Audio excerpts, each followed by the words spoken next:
It is a mad set of myths and fairy tales. I mean, now it's changing a little bit, but still written into them is the basic understanding that there is danger out there is darkness, and if you go too close to it, you'll be pulled in or whatever.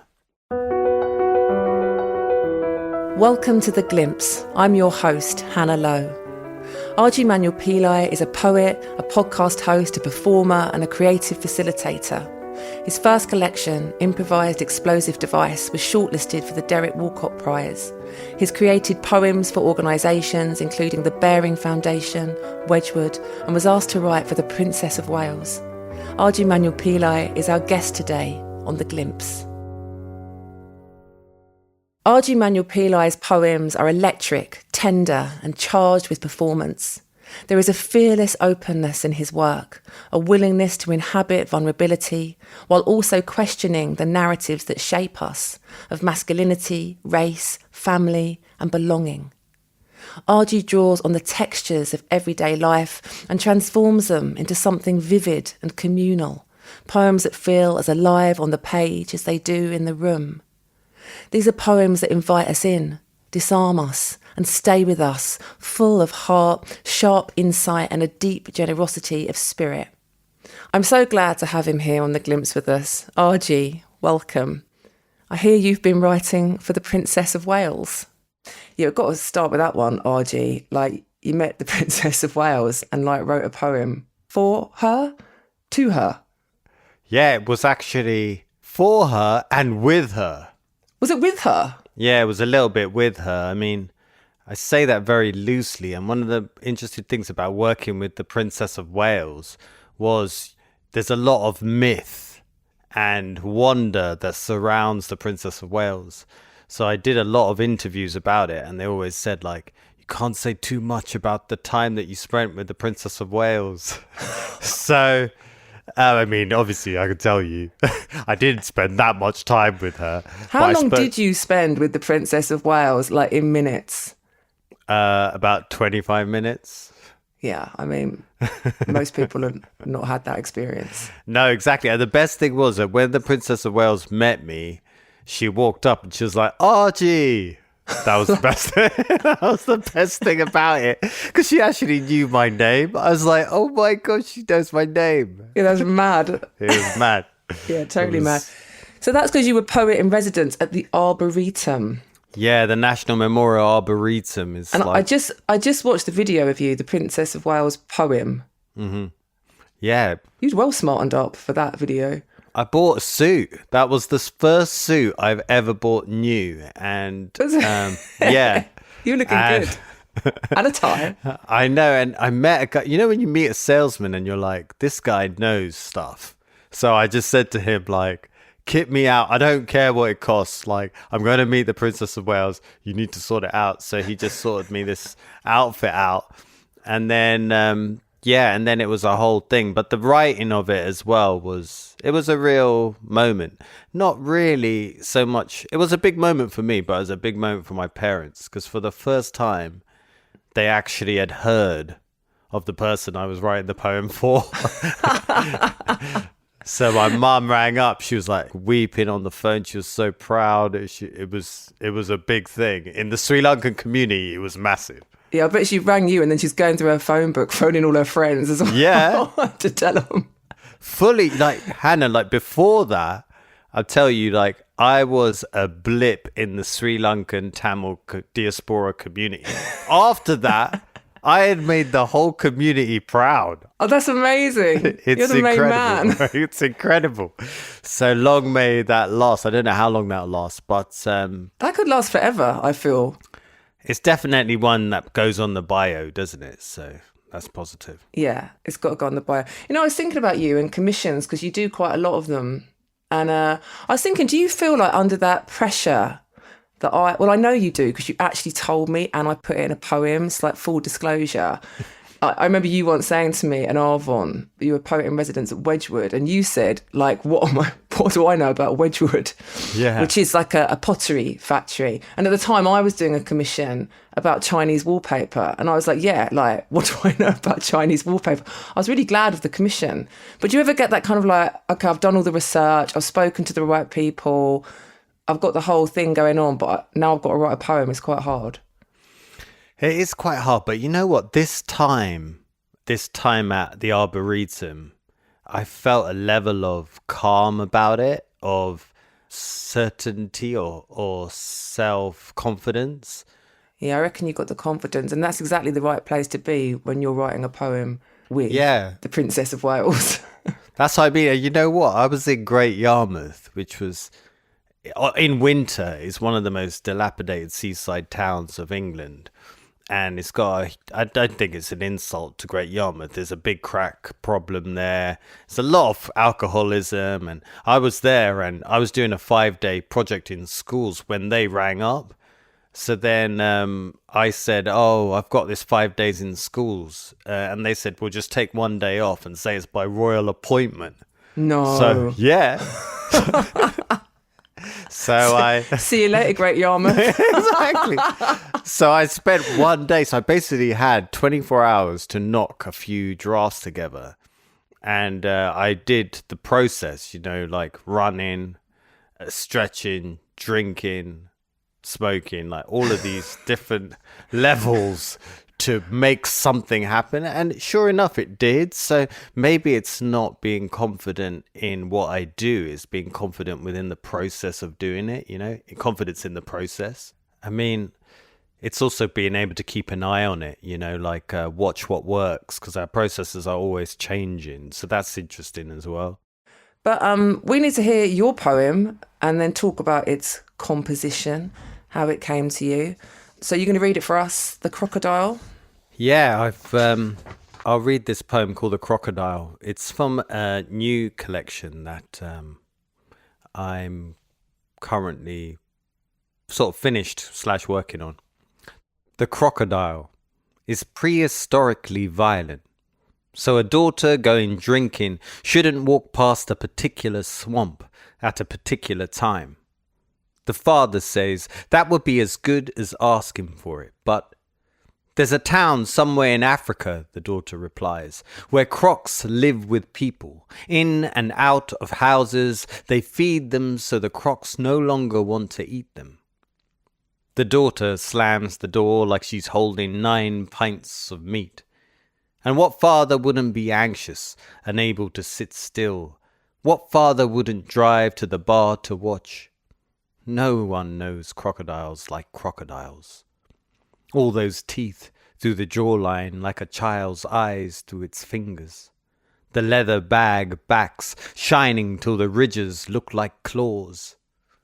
The daughter won't ever find out about the hours he sat there on the corner, watching his little girl grow into a woman, remembering what he is and what she has now become. And his daughter won't ever find out about another woman. On the same road, in and out of another building, another beautiful woman who he can't take his eyes off, leaning into cars like drivers were taking tiny bites from her breasts. And in the doorway, another man of the same age, watching. The door behind him heavy enough to crack a leg open. Well, thanks, Arji. This poem is like, it just takes you from like, I mean, I smelt a rat the moment the line, that would be as good as asking for it, arrived. That's like in the third line of the poem. But it takes you to like very unexpected places, although there's also a kind of sense of inevitability about it. So tell me, how did it come to you? Did you think, okay, I'm going to take this extended metaphor, the crocodile, I'm going to make the crocodile? Well, I'm sort of presuming that crocodile is substituting for a certain kind of man. Have I got that right? Yeah, I would say that is true. I mean, I don't even know certain kind of man or every man. Well, I didn't want to say that. Yeah. But yeah, obviously. I mean, yeah. One thing I love to do is like go down rabbit holes. I think poets share this, like rabbit holes of factual stuff about animals or about natural wonder, and then take those and sort of digest them and write about them, and then see how that speaks to something else. So basically like the building of a big metaphor, and the metaphor is like a super intimate thing in many ways, and it's almost at the center of poems because it's saying like, here's one thing and here's another thing, and then by the end of the poem you suddenly realize, oh, they're quite similar, you know. So in this, it's all about finding the connections between the crocodiles and the father. But there is actually a town in Ghana where the crocodiles roam in and out of people's houses. So it's interesting to read it when, if the crocodiles are men, because in that town, you say in Africa, but maybe Ghana, it's like where men live with people in and out of houses, and they feed them, so the men no longer want to eat them. So just thought that was kind of blowing my mind. So I was trying to map that, you know, the two parts of the metaphor, the tenor and the vehicle. I was like, how much do you want us to, you know, stick to that? Or is there a little bit more flexibility? And it feels a bit unfair to Ghanaians. But if we were to take Africa and Ghana out of this poem, like, because partly I didn't choose to put the word Ghana in there for this reason, is that, well, it's talking about to what extent do we feed hungry men? So do we provide porn? Do we legalize prostitution? Do you know, all the acceptance of that? Because if we are feeding them, to what extent will that stop violence against women in real life? Do you know what I mean? Those are the questions it's posing, as opposed to me saying, this is what I think. Yeah, and maybe not even just violence against women, but just a kind of crossing of boundaries with women. That's what it felt like to me. The daughter is like quite kick-ass. That line there that the daughter slams the door like she's holding 9 pints of meat. She's like feisty in this poem, and yet there's quite a lot of the suggestion that she doesn't really know what's going on in the world. Do you think she's feisty? Because I thought the 9 pints of meat is alluring to the crocodile. So really, in my mind, the daughter was slamming the door like she's holding 9 pints of meat. The dad is thinking like, you're not going out like that sort of vibe. The daughter kind of embodies that sort of, like feisty energy of a teenage girl who doesn't care what her dad says. So there's a sort of, there's a kind of feeling of risk, like she doesn't know what the world is that she's entering. She doesn't know everything about that world. Oh, yeah, completely. And also, no one knows crocodiles like crocodiles. The dad knows. I mean, I've got a daughter, but I haven't come to that stage. She's only 5, but there is a fear, and I think the fear is what we remember what it is to be a teenager. It's grim. Yeah, it's the Wild West. It's grim, man. But from the middle onwards, from that line, no one knows crocodiles like crocodiles, that's so kind of unexpected. It was unexpected and inevitable, because basically, as you say, the guy is then out watching another woman, and the poem really opens up into a different world. Yeah. Like, it moves away from the father-daughter relationship. Yeah, for sure. I think even though the father's observing the daughter, he's also observing the other woman who's leaning in and out of cars. So possibly some sort of prostitute or escort. And some other man is watching that woman. So the question is like, the differences in relationship there, the feeling of ownership, how it is being used in different predicaments, is really interesting to me. Yeah, this strong feeling, of voyeurism, obviously, with all the kind of watching. But it's also about like what is the power of the look? You know, where does it sit on the trajectory between harmless and harmful? Yeah, and I think this is so interesting at the moment, because now with AI and stuff, it really shifts how we look, how our relationship with being voyeurs, like looking at something. Because in this poem, they're looking in real life. But now we're looking at things that might not even be the real person. Yeah, absolutely. And also I've been thinking about the world is changing. Like AI has opened everything up, and now like anything is possible, and you can basically look at anything, and you can also create the sorts of things that you want to look at, whatever your cup of tea is. Where does that leave poetry? I mean, when everything is being edited, so photos are being changed, words are being changed, they go through ChatGPT and then it comes out the other side. Loads of students are using it. It's a big responsibility not to cheat. Yeah. You know. Absolutely. In my investigations to AI, that AI cannot write good poems. Yeah. It can't yet. Because it doesn't have a human sensibility. It can't make the kind of the millions of different connections that a human brain would idiosyncratically make. No, that's true. But back to your poem, right? Because in a way, your poem is sort of touching on ideas of morality and people's moral conduct and our moral consciousness, right? So each person is responsible for their own conduct and their own, the kind of moral composer of each individual. So the idea of like good and bad in this poem is quite tricksy, right? Because the father ostensibly is being a good protective father, on the terms of what a good man is in patriarchy. But he's also participating in voyeurism. He's spectating.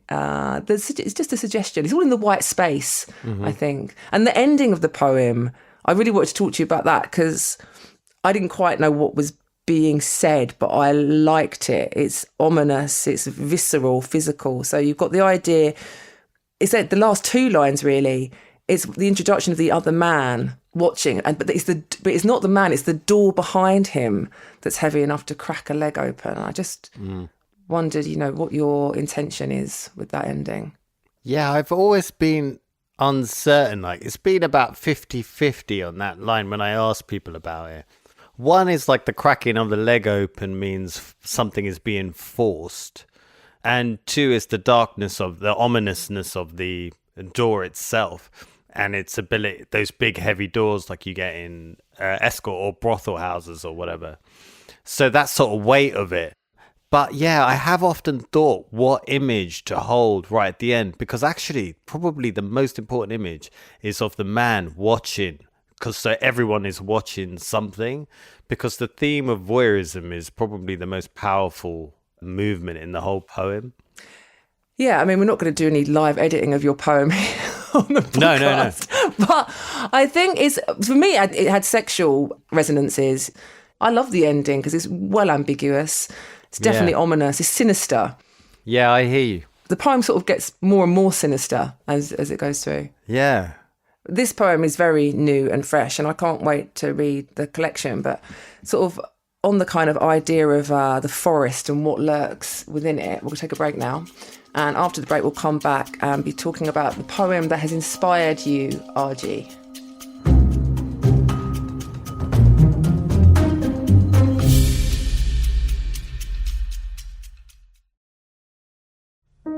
We hope you're enjoying this season of The Glimpse.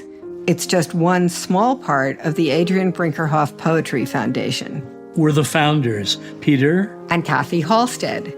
Our goal is to make great poetry more accessible to everyone, and we do that in a variety of ways, through partnerships, our film series, this podcast, and our website, brinkerhoffpoetry.org. We hope these works will lure you into a parallel universe, the way a Mobius strip brings you into another dimension without leaving the page you're on. Thank you so much for listening. Welcome back to The Glimpse. Today I'm joined by Arji Manuelpillai, and Arji, we're going to talk now about a poem that has inspired you. So if you'd like to introduce the poem, and if you want to say anything about the poem, please do before you read it. I am a really big fan of the poet Matthew Dickman, so I'm really happy to read this poem, Goblin. In each of the stories where children are led out of their beds at night by a broken father or angry stepmother and marched off to be fed into the mouth of a dark wood, the children are supposed to die. In some stories they do, in others they survive but must kill a witch or an animal in order to live, which is, to be fair, a different kind of death, but a death all the same. Imagine the fog around their small ankles like a shoreline in the dark. Imagine how cold their skin would be beneath the thin overcoats of their nightshirts, the little heat the parents are giving off beginning to dissipate like dew as the children take that last step into the copse of trees and are swallowed up. There are so many ways to eat the young. Yesterday, Owen was riding his red radio flyer tricycle around and around our red dining room table. "Get me, Papa! Get me! You're a goblin! Come get me!" And I know I shouldn't have really become a goblin. That was not what he was asking for. He wanted his papa and a funny voice. Instead, my body grew like a shadow and turned green, craven, and heavy. "You can't run from the goblin, the goblin, the goblin," I sang and chased him round the table. "You can't run from the goblin, I'm going to eat your skin." And then he stopped, knowing that I was no longer there, and looked up at my face, and not seeing my face began to cry and shake. I knelt down and held him and said, "I'm sorry, it's just Papa. Was that too scary?" "We won't play that anymore," and he calmed a little and said, "I don't want him, Papa. Tell the goblin not to come back." When you ask parents how they ever raise their children, they will often say, "Half the time I had no idea what I was doing." But I think we do know what we are doing. And so does the forest, and the dark in the forest, and the wind in the dark, and the beasts, the broken fathers, the angry stepmothers, the unconditional bond become errant. Thanks, Arji, for reading that. There's a poem of yours in your first collection where a character goes into Foyle's bookshop, and the shop assistant recommends they read Matthew Dickman, and then the character's like reading the book. He likes it so much he reads it over and over again. So your fandom is evident in your poems. Tell us about this poem and what you're getting from it. And there's so many things about Matthew Dickman that gets people back up. He was the Super Bowl poet. He's done all these big scale poems. But his level of craft is incredible. And actually, it's that jump in between narrative and wider metaphor that is so exciting, in a similar way to someone like Sharon Olds, but probably with a slightly different, lighter touch. So I think this poem does that really well. It never really unpacks what is the goblin or how he actually became the goblin. He actually becomes the goblin. He doesn't say, "I acted like the goblin." Instead, he said, "Instead, my body grew like a shadow and turned green, craven, and heavy. You can't run from the goblin, the goblin, the goblin," I sang and chased him round the table. "You can't run from the goblin. I'm going to eat your skin." So he's really like playing or fulfilling that expectation. He terrifies his own child, you know. Yeah. And then kind of admits that he did know what he was doing. That's what's really interesting, because there's an idea. I mean, I think the poem's all about power. It's that the power that adults have over children and the vulnerability of children. Yeah. But it would be one kind of poem if he said, "Oh, and then I went a bit too far and Owen cried and I sat him on my lap and it was all good." There's this whole other bit where he says... So you would probably say the turn is when you ask. When you ask parents how they ever raise their children, they will often say, "Half the time I had no idea what I was doing." Yeah, that bit. Yeah. That bit is like, whoa. I know. And then, but I think we do know what we are doing. Mm-hmm, that admission. So I guess the admission is saying, I did know I was the goblin and I do have the power. That's what I love about this book. It's like super vulnerable. Oh, I agree with you. It's a brilliant book. I think it's a brilliant book. Yeah. Yeah. And he'd written other stuff that was pretty heavy and, his other books. And they're very like academic in that way. But this feels kind of personal. And it's also a subject matter that isn't written about a lot. So Yeah, when he says, and so, but I think we do know what we are doing, and so does the forest, and the dark in the forest. I mean, it goes beyond the goblin. That's what makes those last 8 or whatever so cool.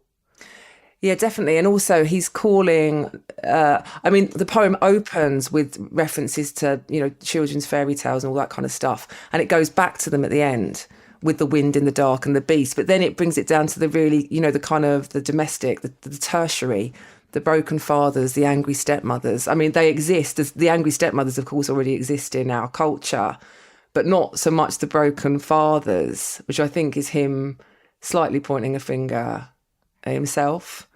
I know, that's what's so sad about it. You know what, also, errant is a word I had to, and when I first read it, look it up to sort of just understand where that word is used, like an errant child, like something that's left. So the unconditional bond become errant. So we should love our children perhaps unconditionally. Perhaps we just can't sometimes, or yeah, maybe sometimes our own power gets the better of us. I recognize something. Tell me about the power thing. Like I'm trying to follow it. Well, just that when you've got little children, you've got incredible power over them, and they rely on you for everything. It's like classic attachment stuff. If they haven't got your love, then they don't have shelter, they don't have food, it's all that, will they be able to survive? And there's something about that power. It's almost could be like walking on a cliff edge, because you've got it, and how easy it would be to abuse it. Yeah. Even in a playing really in what he's describing, that game where he maybe just knows he's going a little bit too far. I think the idea that we all know what we're doing or we don't know what we're doing as parents is really interesting here, because I would say in my own experience of being a mum, I haven't known what I was doing, but I've learned very quickly. Like if I could scare my own son, I would, after I'd experienced that, I hope I wouldn't want to do it again. But there's just the sense of like how power can go wrong here. Yeah, and how power can poison us. So perhaps sometimes people can let the power, what you described there, the responsibility, go beyond what is safe and fair for a child. And then we say, oh, most of the time I didn't really know what I was doing, or... Yeah, to absolve ourselves of it. Exactly, yeah, to absolve, because we don't want to face up to the reality that we did it. You're right, though, to point out the stories at the beginning, though, because I hadn't thought... I mean, one thing is the circle that leads us back at the end, yeah. And Dickman's, pretty... that's sort of his go-to, is swinging it back at the end. But you're right, the broken father or angry stepmother marched off to be fed into the mouth of a dark wood is beginning the poem as a myth. And then it's almost to say it's not a myth, like none of those are myths. The dark forest exists, and whenever we want to, we can pull our most loved into that dark forest. Yeah, it's like he pulls the kind of mythology, the fairy tales, the sort of sinister fairy tales from the forest right into his kitchen in that moment where he's playing with his son. I also like the way in the first section of the poem when he's kind of re-narrating, in others they survive but must kill a witch or an animal in order to live. And then there's almost like in parentheses, which is, to be fair, a different kind of death, but a death all the same. He's sort of trying to, I think, say, these fairy tales where someone needs to be slain and the children are part of that are actually stories of real trauma. It's never talked about, it's not. Yeah, that's true. It is a mad set of myths and fairy tales. I mean, now it's changing a little bit. But still written into them is the basic understanding that there is danger out there is darkness, and if you go too close to it, you'll be pulled in or whatever. Exactly. So it's all really about a kind of, in a very simple way, it's a kind of stay in your lane. It's a sort of conform doctrine. Yeah. Where women particularly are posited as being scary and dangerous. But what's more dangerous, the forest or the broken fathers and the angry stepmothers? Yeah, I think that's a big shift, that ending. But you know what? A really strange bit is after where we've just been. So imagine the fog around their small ankles, like a shoreline in the dark, which is a wild thing. It's like a shoreline in the dark. It's like a major shadow. Imagine how cold their skin would be beneath the thin overcoats of their nightshirts. It's just... So you're right to say it's almost like the poem is stepping into a darker part of the forest or whatever. The little heat the parents are giving off beginning to dissipate like dew as the children take that last step into the copse of trees and are swallowed up. Yeah, he really lingers there in that moment, doesn't he? He really lingers there. And it's a very sort of kind of gothic, sort of almost horror film image. And then he does such a brilliant swing.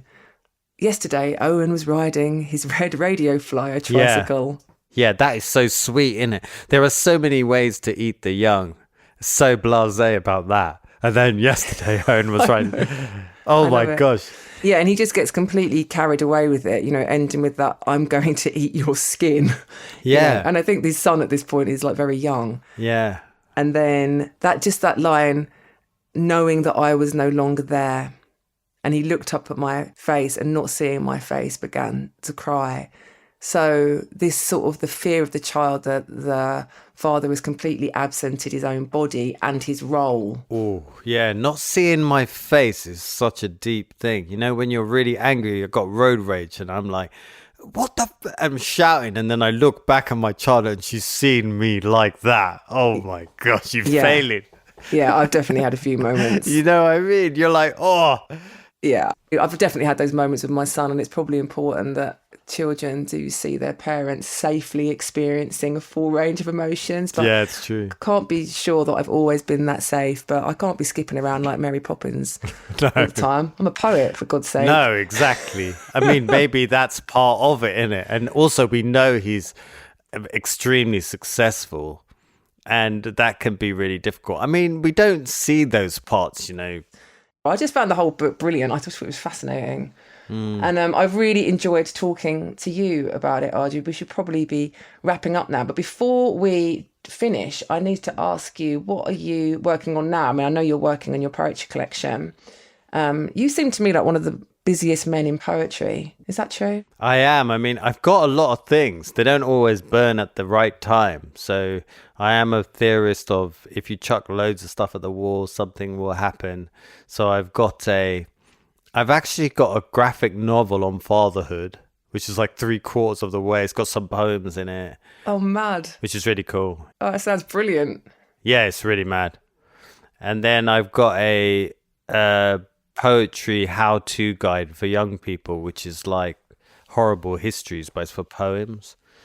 That's probably the most sellable thing I've ever created in my life. Sounds fantastic.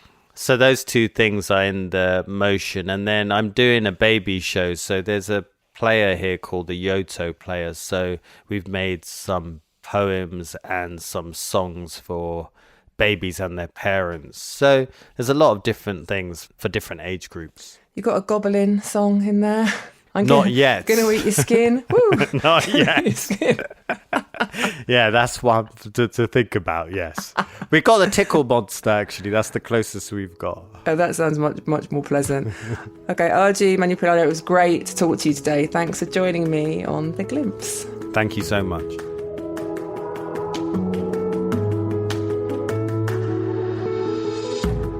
Thanks for joining us today. I'm your host, Hannah Lowe. Arji's poem, The Crocodile, was used with his permission. Matthew Dickman's poem, Goblin, is from Husbandry, published by W. Norton and Company, copyright 2022, and was used with his permission. Coming up next week, Mena Elfyn talks about the politics of writing in Welsh, why translators deserve more recognition, and the power and humility that comes with embracing another language. Make sure to subscribe to The Glimpse wherever you get your podcasts. You can also find episodes on our website, brinkerhoffpoetry.org/podcast. We'd also love to hear from you. Drop us an email at theglimpsepoetrypodcast@gmail.com. The Glimpse is a production of the Adrian Brinkerhoff Poetry Foundation. I'm your host, Hannah Lowe. Our senior producer is Jennifer Wolfe. Kat Yore is our technical director and mixing engineer. Editorial director Amanda Glassman is our curator and production coordinator. Amy Holmes is the Foundation's executive director, and our co-founders are Kathy and Peter Halstead. Thanks for listening.